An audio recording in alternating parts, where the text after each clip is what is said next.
Welcome to the Pillars of Wisdom Mystic Podcast.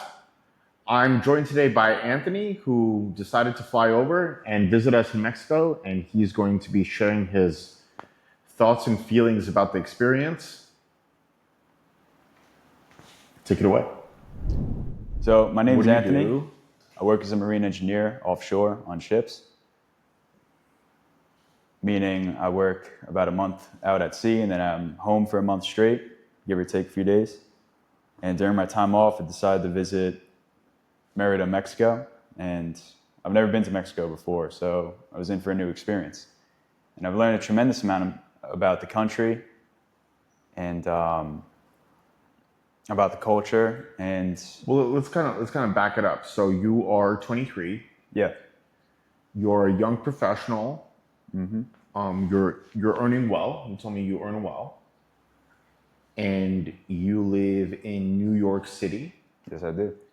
And you have a high tax burden and a high tax burden, and let's say the social factors, without naming what the social factors are, you don't enjoy those social factors. Because our friend Anthony is an esteemed professional, so we can't mention any social factors for his professional well-being, but there's social factors that he doesn't appreciate. And as a 23-year-old, this is a very talented individual, and this is someone who's going to be earning more and more money as time goes on. He's going to be up for promotion soon, but that promotion is going to go heavily into taxes and into funding social factors. And I wanted to invite him to Mexico to show him that those social factors are not present here, and that he can continue to be a middle-class American here. He can maintain his lifestyle. He could have more spending power here. Yes, he's going to learn Spanish and figure out all of his documents, but without giving up any of your core lifestyle that makes you who you are. Right? You're not going to be living in a jungle hut. You're going to be driving the same car. You're going to be eating the same food, I guess. And so that way, we can solve your main financial issue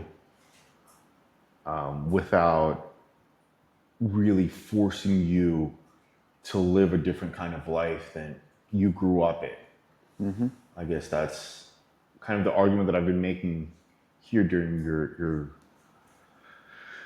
visit, right? And that is, the argument of my book, The Pillars of Wisdom. And I guess the point of this podcast is The Pillars of Wisdom is conspiratorial. It can be kind of crazy. The book is purple and it can be polemical. But Anthony is a normal guy. He's an engineer. He's a soft-spoken engineer. He fixes, I think, the engines of oil. Basically any machinery on a ship. Okay. So what does that entail? The type of ship I work on is interesting. So imagine an oil drilling platform, but they built a ship around it. And it functions as an oil drilling platform, but it's just able to move much easier. And my main job is part of it is keeping the lights on, part of it is keeping the engines running, so we have power, part of it is making sure we have drinking water, all sorts of machinery. It could be propulsion, power generation, potable water, which is drinking water and the water we shower with, sewage, fuel, many different systems. And it's a tough job, but I really like the schedule. Like as I was saying before, I work about a month offshore, but then I have a month off at home. I can do whatever I want. And just having that schedule, it's similar to a remote job where you're working from home and you could essentially live anywhere. Because me going to work is a plane flight. I could feasibly live anywhere on the planet and still work the same job, because me getting to a ship is a plane flight, and I take either a helicopter or a boat over to the ship, and I get to work.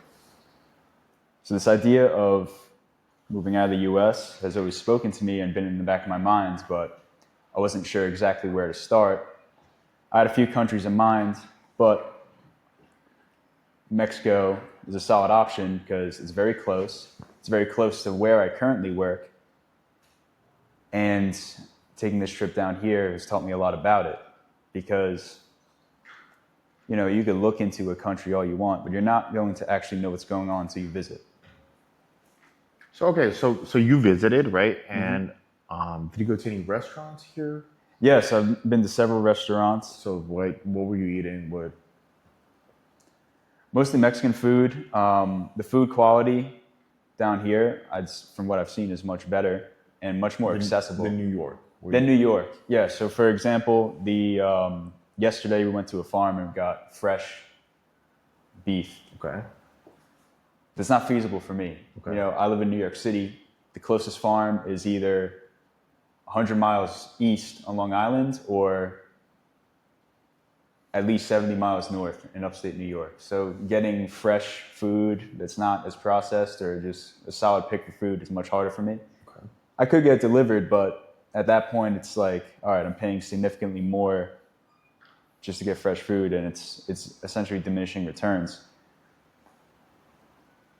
But aside from food and nutrition, I've learned the most about Mexican culture, because generally speaking in America, whether it's through the news or social media and whatnot, Mexico gets painted as this country that's completely unsafe. And for example, Cancun is a huge tourist and resort spot for many people. It's painted almost as if you take one step outside the resort, you're going to get murdered. I haven't been in any resorts for the Haven't past been murdered week, yet. and clearly I'm not murdered, Anthony has not been murdered.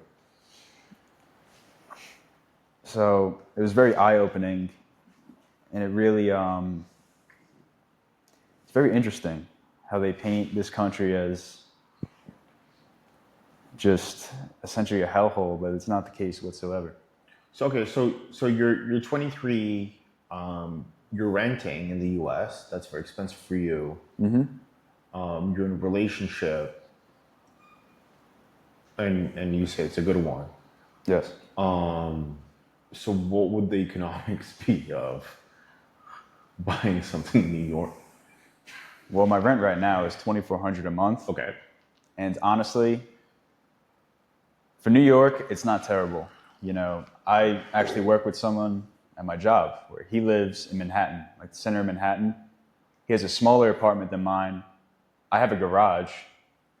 I have a much more room. He's in a studio. He pays $3,100 a month, which even to me is insane for New York. Okay. But compared to here, after talking to you guys and whatnot, it's a night and day difference. I'd be saving so much money, and that $2,400 a month adds up. It's just getting sucked out of my bank account every month. It's tough. So okay, let's say you lived here. Would you be trying to buy a house like this? Would you be interested in an apartment? How would you see yourself? I'd say at first I'd probably rent, Okay. and by default I'd be saving a significant amount of money. Right. And then I'd move to a house. Okay. So then you can get a reasonable house here for what? 200K, 300K, maybe in the center of the city, next to all the restaurants. And then with all the money you'd be saving, maybe you could pay that off before you hit your 30s. Absolutely. If I were to try the building I live in right now, because I live in a multifamily house. So there's an apartment on the top floor, first floor, and the basement. I live on the first floor. That whole house, if we were to sell right now, it would be at least $1.5 million. So I guess the argument that I'm making to my audience is Anthony is a mechanical engineer. A lot of my subscribers are engineers. A lot of them are programmers. A lot of you guys are similar to Anthony in disposition. And I think that your biggest issue is your inability to buy a house and position yourself to start a family. And the American dream is still viable here financially. And you don't have to be a crazy wizard to do it. You can be a motivated professional like Anthony, and you can continue down the life path that you promised yourself. And I think that's, I could show it to you with facts and figures, but I want to show it with a good normal guy. And if he can do it, you can do it. And 23 is young, so he's getting started on his dream early. And that means that he could have more kids. He could figure out these difficult problems earlier on in life when he has more energy, before he becomes a 30-year-old boomer like me. So, okay. So, what stood out to you, just in general? Like, what? Generally speaking, I'm pretty normal. I'm a very simple dude. Like, I don't have an insane amount of hobbies. I'm a pretty simple dude. I have a good job. I'm into cars. I'm into jiu-jitsu and combat sports and whatnot. I've wrestled since I was 5 years old. I like fitness and I like traveling. Very simple dude. And with the cost of living, like, some of those things are just getting harder and harder. Buying property and family stuff aside, like, even just normal stuff that a lot of people are into and do for fun is just getting harder and harder. The entire car culture in the US has been on a decline for the past 15 years. It peaked around 2014, I'd argue. It really kicked up when the Fast and Furious movies came out. Now, like 2020s, it is just went downhill. Part of that is everything is overpriced. The car market in the US is a complete shit show. And there's several reasons for that. Traveling is getting harder because of the cost of living. It takes money to travel, right? So even just family stuff aside, like, let's say you're not even thinking about kids or property yet, and you just want to be a normal dude and do what you like to do for fun. Even that is way more feasible here. Okay. So speaking of normal, in the political circles that I swim in sometimes, grilling is considered a centrist activity. Really? I just want to grill. Sometimes there's vicious political discourse, and someone would say, "I just want to grill." Like, all of your political stuff, I don't care about it. I just want to grill. So I mean, we grilled here. Yeah. So I don't know. Tell them about my grilling. They know about my writing. They don't know about my grilling.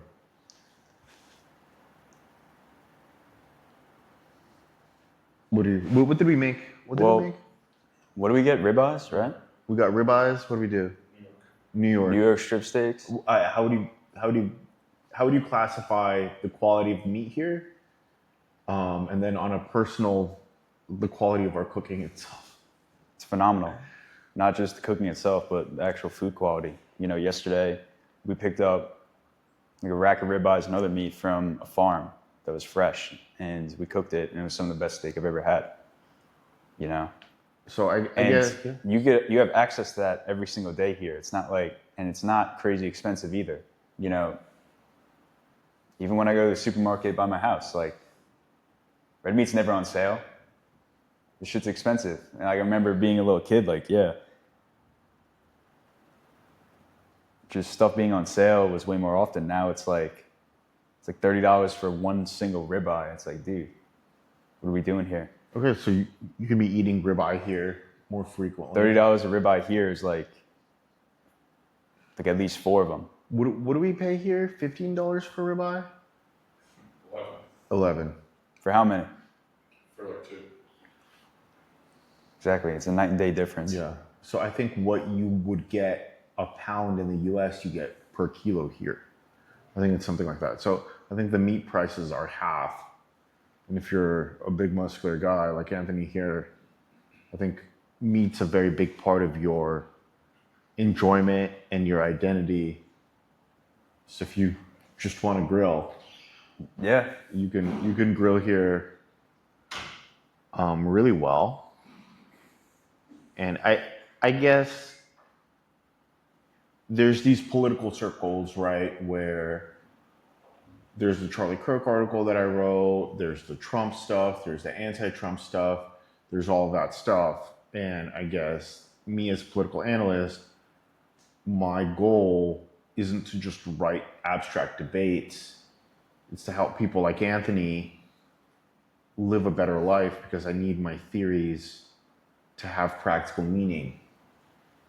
And I guess I see Anthony as kind of a stand-in for my audience.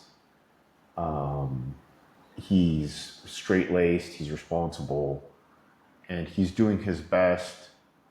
But given the economic state of the U.S., if he stays in the U.S., he's in for a decline in quality of life. And as someone who is deeply integrated with his audience and someone who calls his audience, I don't want to see that. That's kind of sad. So my goal is to convince Anthony to live here and buy his ribeyes and grill them.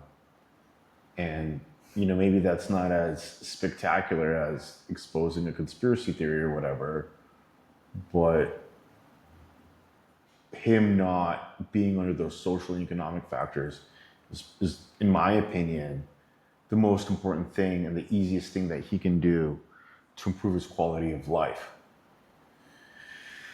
So I guess that's the what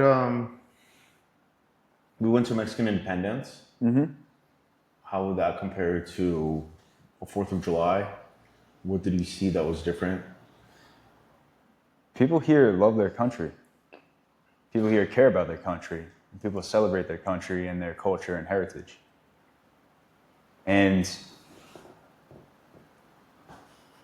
the fireworks are going for at least 10 minutes straight. I haven't seen that probably since I was 5 years old, even on 4th of July. You don't see that anymore, at least by me in the U.S., at least. Maybe so there's some other places that... Were you surprised by they're doing their Mexican salute? I was like, what? Yeah, I was a little confused by that. They were doing that? Like, I kind of just went with the flow because, obviously in the U.S., it's like hand over the heart. they do this? I thought we're gonna continue that. Yeah, I was confused by that, We're but gonna start hailing. I guess it's similar to the American hand over the heart, when you're saying the pledge and whatnot. It's pretty much the same thing. But I mean, for me, what was interesting because that's the first time I went to them. They were really patriotic, and I think Mexicans are from Mexico. America is a country of immigrants. And Mexico, this is their land, and they have been on this land forever. And they really affiliate with that nationalist sentiment, and it was good to see a national cohesion. I know that's something that people miss in the U.S., but in 2025, I think they fully took that to heart, which I was surprised to see. So I think that was really, really interesting. What points did we have for discourse? Okay, shifting things. So, that my book it's Red Pill in a sense in that we talk about dating, we talk about economics. I claim to be the most popular and the most controversial Red Pill writer, but my intent with my book is to take the discourse past the Red Pill.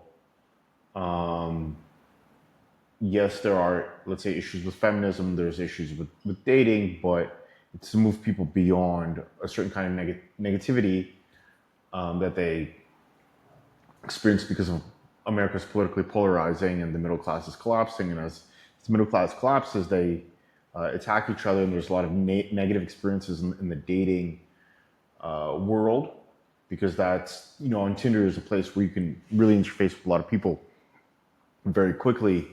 And when the middle class isn't doing well, I think a 20-year-old like you is gonna see that on Tinder first. It's gonna be your first social indicator, right? Yeah.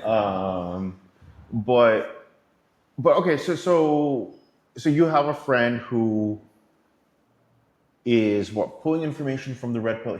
How old is he? We don't have to point fingers or name names, but what's his setup here? So he works a similar job to me. Okay.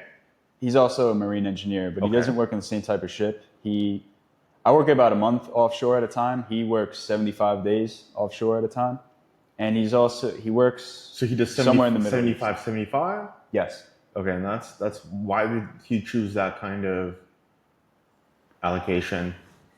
At the time, he was looking for a better job than what he had, and the job paid decently well. Okay. And I think what also drew him was he was going into international waters. Okay. And he also loves traveling like I do.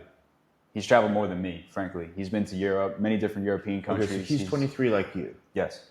Okay, and so because he does a 75, 75, that puts a strain on his relationships probably, right? Yes. And then, so okay, understood. A lot of military men experience that strain, and that military profession is more common than yours. So I'm sure I have more of those guys in my audience watching us. So okay, so he had some breakups that were. No, it's more so, I think at first he got very indoctrinated into the red pill ideology. But from who? Like, there's a lot of people on the red pill ideology. I've fought every one of them. Mostly YouTube and Okay, so Instagram. we can name their names. We I don't know exactly, Like but Fresh if I and had to Fit, guess, you would if I had say? to guess, maybe Rollo. Fresh and Fit is probably in there. Rolo Tomasi's probably Rollo, in there. Rollo Tomasi's in there. Fresh and Fit, who, as you guys know, I've fought Rollo extensively.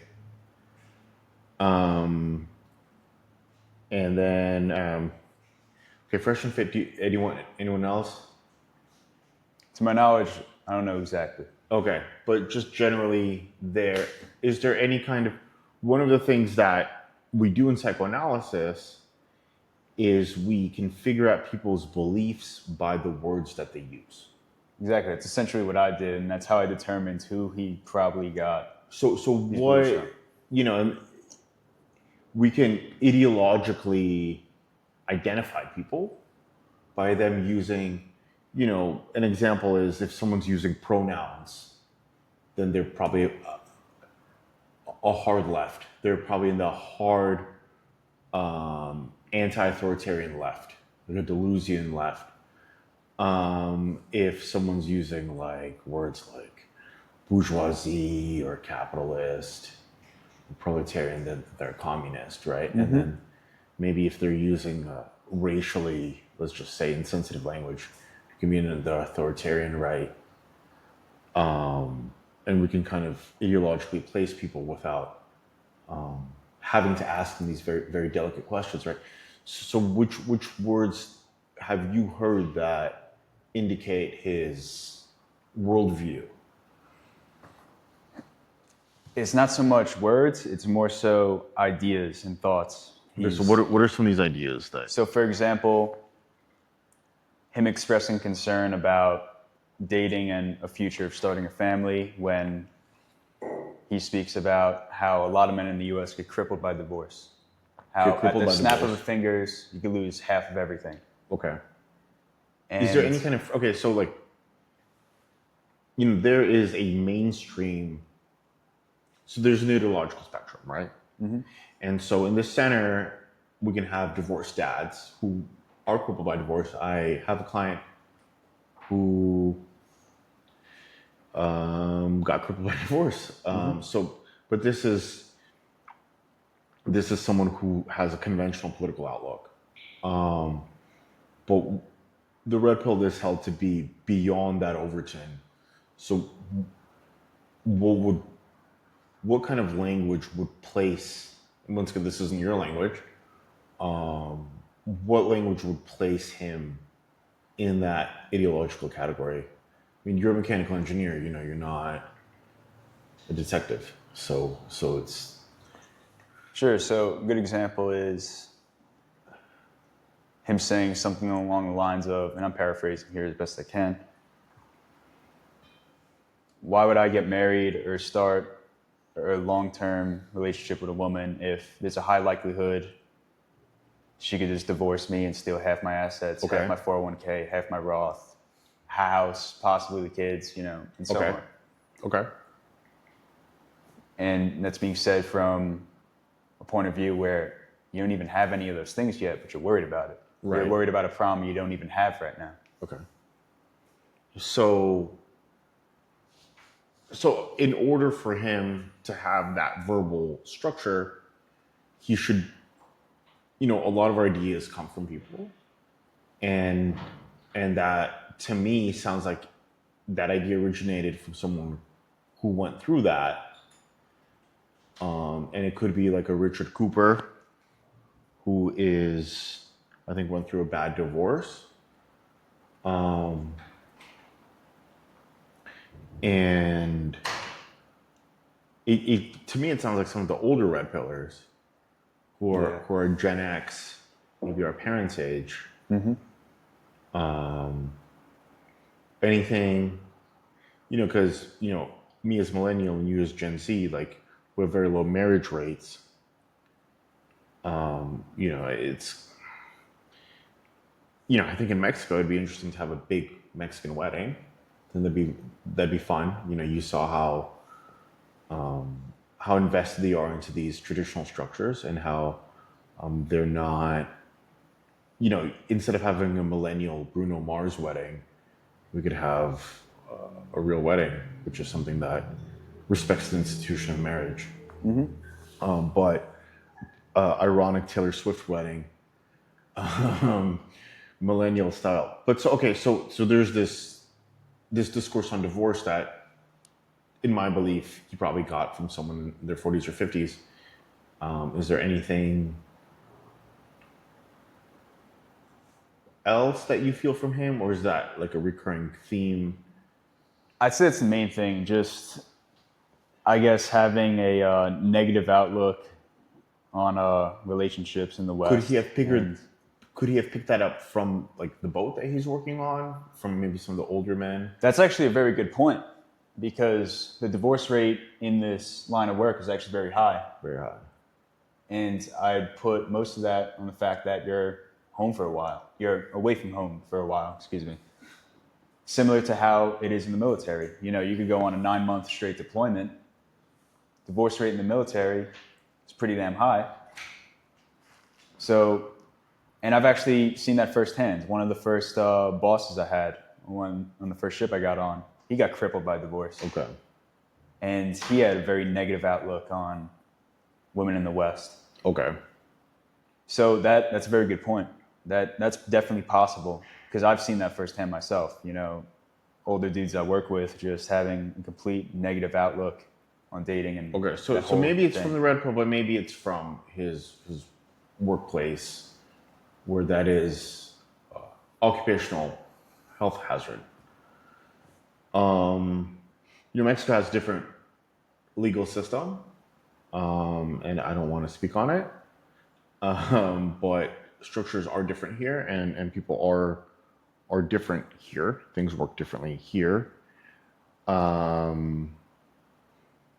So, and I don't want to dismiss your friend, because that is a legitimate thing. But is he stuck on that? You know, I think, in my opinion, it's important as a man to progress through your life checkpoints. And sometimes those people don't progress at the speed that they need to be successful. and there's kind of like a developmental delay. So I've pulled him out of it a little bit, and the way I explained it is this.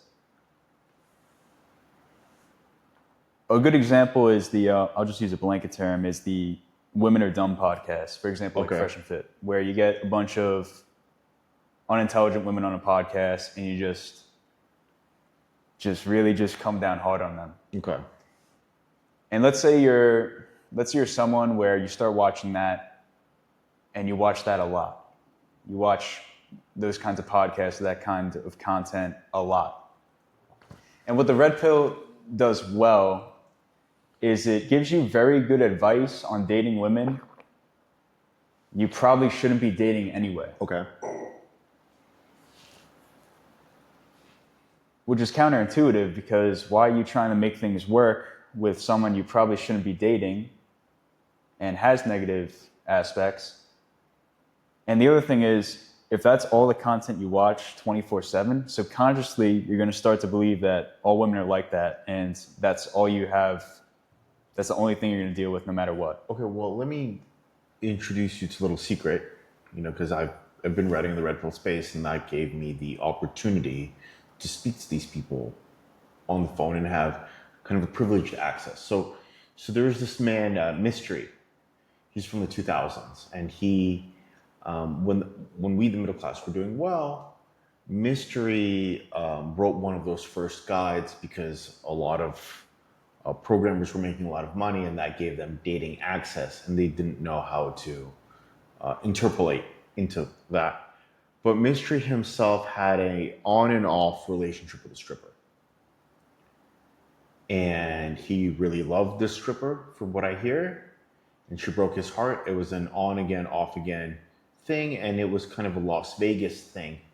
And Mystery was a card magician, and so he was in those kind of circles. So there were always strippers and prostitutes, because stripper and prostitute is can be an equivalent. And so Rollo and the Fresh and Fit people, we know that they do have relations with prostitutes. And so that informs their view of women. And, you're middle class, I'm middle class. My current girlfriend is a chemist, as you know. And the general profession of your girlfriend is? She works in insurance. Okay, in insurance, in terms of HR? Or No, medical insurance. So essentially she's on phone calls with people discussing their policies and breaking it down. Okay, so does she sell the insurance? No. Okay. It's more so people calling, getting their medical insurance figured out, and their policies and whatnot. Setting them up on an insurance policy. Okay. Exactly. That's the best way I could explain it. Okay, so, but I guess what I'm trying to illustrate is that this is a markedly different woman than whatever the Fresh and Fit people are engaged with. Mm-hmm. And this is a different universe. And while Rollo likes to say all women are like that, I could say that our women are not like whatever, Absolutely are not like whatever their women are like. But I guess my opinion is that nihilism is spreading into the middle class, and if Rollo works in alcohol and Mystery was a street magician, and the Fresh and Fit people are government agents, so they're in a different social category than us. Mm-hmm. And this is classist, but they have different outcomes than we do. So I guess that universalism, in my opinion, has led your friend to mischaracterize people in his dating cohort. Is that, I don't want to put words in anyone's mouth. I don't want to lead. I don't want to lead the witness. Um, I wouldn't go as far as to say that. It's more so the behaviors of the women they bring on to these shows, which are usually negative, and subconsciously believing that that's normal behavior, essentially. okay, and then your friend, I don't know anything like about him. I haven't seen him. He's a reasonably normal guy. Yeah, he's a normal dude. He's not weird looking. He's not. So he's okay. Because as World of Warcraft experts are, there are anime convention. No, he's like a regular dude. He's really Okay. He's similar to me in a lot of ways. Like, for me, I was always into wrestling growing up. I transitioned to Brazilian Jiu-Jitsu when I got to college, and I wasn't wrestling anymore. He was always into boxing growing up, Okay, which is so he's also a athletic. combat sport. He's also into fitness. He likes traveling, like I do. Okay. He has like normal hobbies. Like he's just a regular dude. Okay. So he's not like a Lord of the Rings hobbit. No, Okay. no. Because when you're a hobbit, you end up dating other hobbits. So, and then, for my position, I then have to give hobbit dating advice, which is specialized. Okay, so he has this negative worldview, and then how would you, I guess, move him into some kind of productive, generative? So there's two things I explained. I explained what I harped on before about how the subconscious beliefs start to develop when it's Okay. all the content you watch. But on the flip side, on Instagram and TikTok and whatnot, the opposite end of that, the woman version of that, is the I hate men algorithm Sure. on TikTok, where it's just essentially nonstop content about how men do awful things and they're inherently bad, and it's just video after video of a woman sharing a negative experience she has with a man. And if you're a woman and if that's all the content you watch, you're subconsciously going to start to believe that all men are awful. Okay. And they're inherently dangerous, or they're inherently manipulative, or they're inherently just not good for you. Okay. So it's not just a male problem as far as this gender war that's been taking place on social media for a few years now. Okay. There's two versions of it. The male version is watching red pill content 24/7. Okay. The female version is watching, I guess, radical feminism content 24/7 and Okay. subconsciously starting to believe that all men are awful people. Okay, so maybe kind of moving the conversation forward. So, okay, so you have your girlfriend, she works in insurance. That's something that can be remote. We can remove the tax burden from her, which I think is wonderful. What do you see here that she could benefit from as a 23-year-old woman who, and she has a degree in what? Geopolitics. Okay, so she has a degree in geopolitics.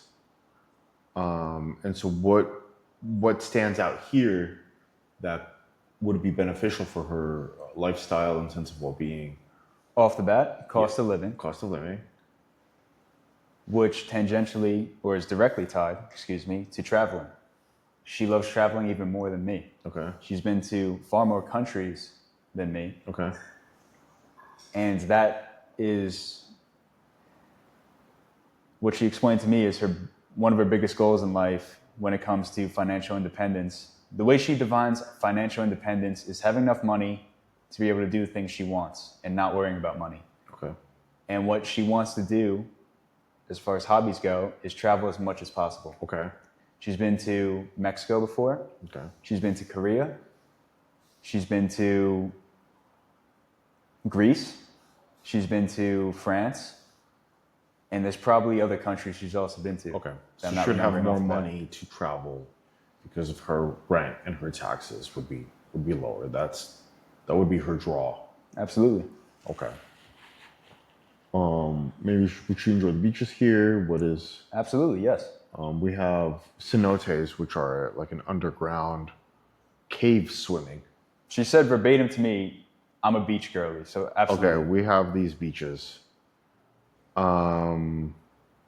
This is a stupid question, but we have high levels of UV. I got really burnt. She's Korean. What happens when she becomes dark from all these UV rays? Will her family disown her No. for being a dark No. Korean? And if No. you know, a lot of Koreans will really cover themselves up. Yeah, that's They don't that's get a dark. a big beauty standard in that part of the world is pale Okay. skin, but no. Okay, No, it's not. because you're gonna get darker here. Yeah. I did already. I've been Yeah, here. we're gonna really be dark now. Okay, so that's positive. Trying to think of what would you tell my audience who are either minority mechanical engineers like you, different kinds of engineers. I have a lot of programmers, and I think I have a lot of underemployed psych majors, business development guys, some finance guys, some crypto bros. So they're in those kind of circles. Some of them are athletic like we are, and some of them are people who we would drag to the gym against their will, saying stop being fucking fat. But that's who my readership is. It's like a 27-year-old programmer is kind of my median guy. So what would you tell them? The bottom line is your money is going to go way further outside the US. And money at its core is freedom. And the old school advice that most millennials got, and even most of Gen Z got, was go to college, get a 4-year degree, and you're going to be set for life. Unfortunately, most of the time, that's not the case anymore. And even if you did that in the US and you got a normal-ish job, most people are struggling financially. And if you're in the case where you have a remote job, you won't be struggling anymore elsewhere. It's really that simple. And you'll have more time, resources, all the above for everything you want to do, including retirement, including traveling, including But I mean, just going out and having fun. okay. So like, but for your cars, right? So like, let's say, like there's the conceptual level. Okay, so let's say you live here, some of your tax burden is lifted. You would have more money to throw into your car. Your girlfriend would have more money to throw into flights all over the place. That's what would take place. You'd have more time, I guess. And then I guess with that time, you'd have more time to figure out who you are, and figure out, let's say, all of our little projects. Yeah, I guess, I don't know. So you would tell our listeners, which is that they're going to have more money, which is probably their big concern. One of the things that I point out in my recent articles is the average age here is a lot younger. So if anyone needs a wife, there's a larger population of wives. I guess how would you close this out for the 27-year-old programmer listening to you? Money is freedom, as I've said before. And going to another country, moving there can be daunting. But after just seeing the city for the past week, it's really not that much different in the sense of architecture, stores, driving, normal things. And it really comes down to not being afraid of change and wanting to improve your circumstances. What would be the biggest change you think if you lived here? Like what would it be for you? Lower stress, Okay. And then which is tied to money and finances, right? also tied to food quality Okay. and nutrition. And again, yeah, it all comes down to cost of living and your money going further. That's the biggest thing, which affects everything in your life. So yeah, I guess that's what we have for the Mystic Visions podcast. Thanks so much, Anthony. Thanks for coming here, and I would say, thank you for giving the voice of a young professional going through these economic times. And I think it's one thing for me to write as a content creator, but as a young working class, as a young working professional, I think hopefully it helps my readership see what I'm presenting through your eyes. All right, well, tune in next time.